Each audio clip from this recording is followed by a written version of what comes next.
अस्सलाम वालेकुम। आज आपको बताते हैं एक बहुत बड़ी वजह की जिससे लोग वक्त से पहले जल्दी बूढ़े हो रहे हैं। इसका जानना बहुत ही ज़रूरी है क्योंकि बहुत से लोग हैं जिन्हें इस बात का ख्याल तब तक नहीं आता जब तक वो बूढ़े हो चुके होते हैं। आप किसी भी उम्र में हैं, अगर आपके जिस्म में आयरन की मिकदार नॉर्मल से ज़्यादा है तो आप जल्दी बूढ़े हो जाएंगे। और साथ में आपको ये भी बता देते हैं कि ये आयरन डेफिशिएंसी एनीमिया से भी रिलेट करता है। हम में से काफ़ी लोग हैं जिनमें आयरन की मिकदार कम होती है और इसे हम खुराक से पूरा करने की कोशिश करते हैं, जिससे आयरन डेफिशिएंसी एनीमिया में बेहतरी आनी चाहिए। लेकिन आयरन वाली खुराक और सप्लीमेंट की वजह से साथ में हमारे जिस्म में आयरन ज़्यादा जमा भी हो रहा होता है। एक रिसर्च है जिसमें उन्होंने बूढ़े लोगों के टिश्यूज़ लिए और साथ में उन्हें कंपेयर किया यंग लोगों के टिश्यूज़ के साथ कि उनमें आयरन की मिकदार क्या थी, और देखा कि ओल्ड टिश्यूज़ में आयरन ज़्यादा जमा था। आपको पता है जिस्म में अल्लाह की तरफ से कुछ ऐसी प्रोटेक्शन है कि ज़्यादा आयरन ख़त्म हो जाता है, क्योंकि ये नॉर्मल से ज़्यादा आयरन हमारे जिस्म के मुख्तलिफ आज़ा को नुकसान पहुंचाता है, जिसे समझने के लिए पहले ये बात समझना ज़रूरी है।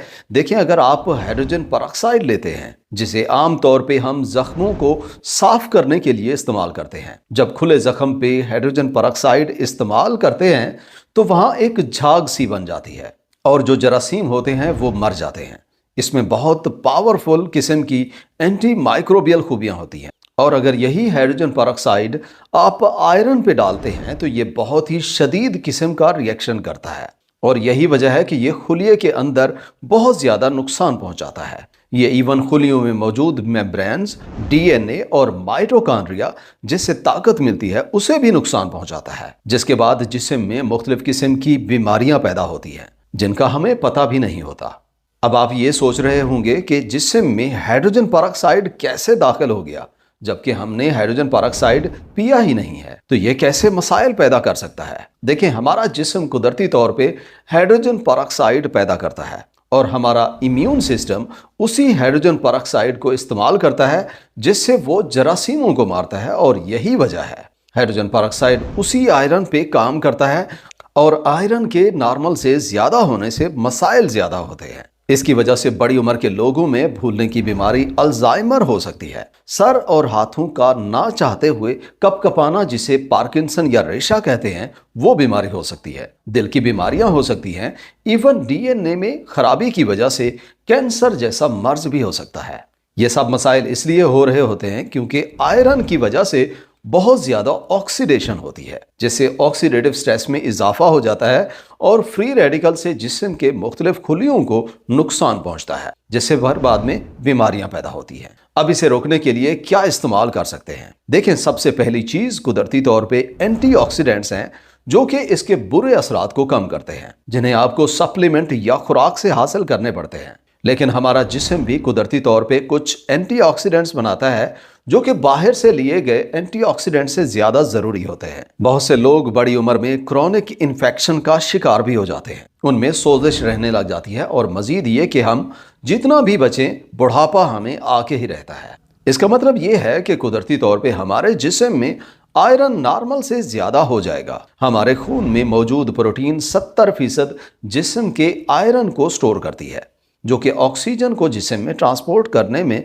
मदद करती है, और ये खून के लाल खुलिये हर 120 दिन के बाद खुद को रिसाइकल करते हैं और पुराने खुलियों की जगह नए खुलिये बनाते हैं, और ये सब कुछ कुदरती तौर पे हो रहा है, और इसी वजह से जिस्म को मजीद नुकसान नहीं होता। नेचुरली हमारा जिस्म ज़्यादा आयरन से महफूज रहता है। इवन हमारे जिस्म में कुछ ऐसे माइक्रोब्स भी होते हैं जो इजाफी आयरन को ख़त्म करने में मदद करते हैं, जो इसे अपने फ्यूल के तौर पे इस्तेमाल करते हैं। और एक और ज़बरदस्त बात आपको बताते हैं, जो लोग खून डोनेट करते हैं उनमें से काफ़ी लोगों को ब्लड डोनेशन के बाद बहुत ही अच्छा महसूस होता है, क्योंकि वो ज़्यादा आयरन से जान छुड़ा चुके होते हैं। और जिसे अच्छा महसूस होता हो तो समझ जाए कि उसके जिस्म में आयरन ज़्यादा था।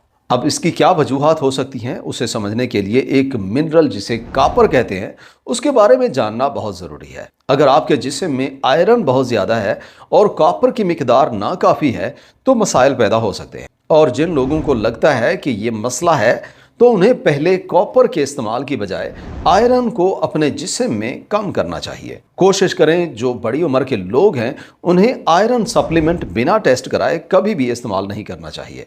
हाँ, जिनमें वाकई आयरन की कमी है तो डॉक्टर आपको आयरन सप्लीमेंट रिकमेंड कर सकता है। आपको आयरन खुराक में काफ़ी मिल जाता है, जिस तरह मुख्तलिफ किस्म के ग्रेन्स में होता है, आटे में होता है, पालक में, अंडे में और पंपकिन सीड्स में आयरन काफ़ी मिलता है।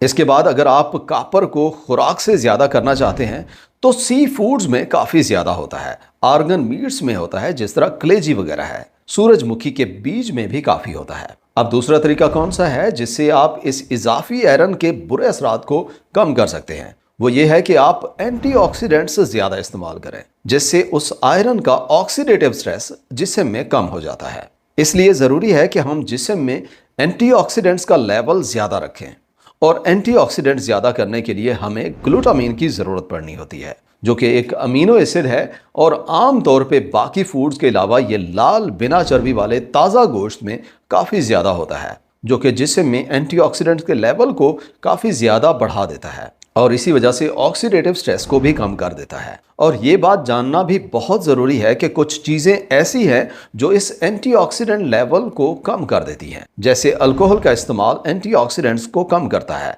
सिगरेट पीने से एंटीऑक्सीडेंट लेवल कम हो जाता है, जंक फूड्स के ज़्यादा इस्तेमाल से कम होता है, हवा में मौजूद पॉल्यूशन से एंटीऑक्सीडेंट्स कम होते हैं। इसलिए इन चीज़ों से बचना बहुत ज़रूरी है। इसके अलावा अगर आप एंटीऑक्सीडेंट्स को वैसे सप्लीमेंट की शक्ल में लेना चाहते हैं तो विटामिन सी है, विटामिन ई है, जिन्हें आप अपनी खुराक से लाजिम पूरा करें। जिस तरह सिट्रस फ्रूट्स में विटामिन सी काफ़ी होता है, विटामिन ई ओलिव ऑयल में होता है, एवोकेडो में होता है। इसके अलावा मुख्तलिफ किस्म के नट्स में ये विटामिन काफ़ी होता है। अब एंटीऑक्सीडेंट्स के ज़्यादा खुराक में खाने के साथ एक और चीज़ भी बहुत ज़रूरी है, वो है खुराक में सही प्रोटीन का इस्तेमाल। और इसी वजह से जैसे जैसे उम्र ज़्यादा होती है हमें प्रोटीन का इस्तेमाल ज़्यादा करना पड़ता है। और इसी वजह से कहते हैं कि सिर्फ सब्जियों पे ना रहें, क्योंकि सब्जियों में प्रोटीन ज़्यादा नहीं होती, बल्कि अपनी खुराक को मुतवाज़िन रखें।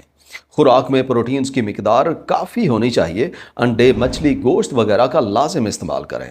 कुछ दूसरी चीज़ें भी हैं जिनसे आप एंटीऑक्सीडेंट लेवल को बढ़ा सकते हैं, जिस तरह से जिंक ले सकते हैं।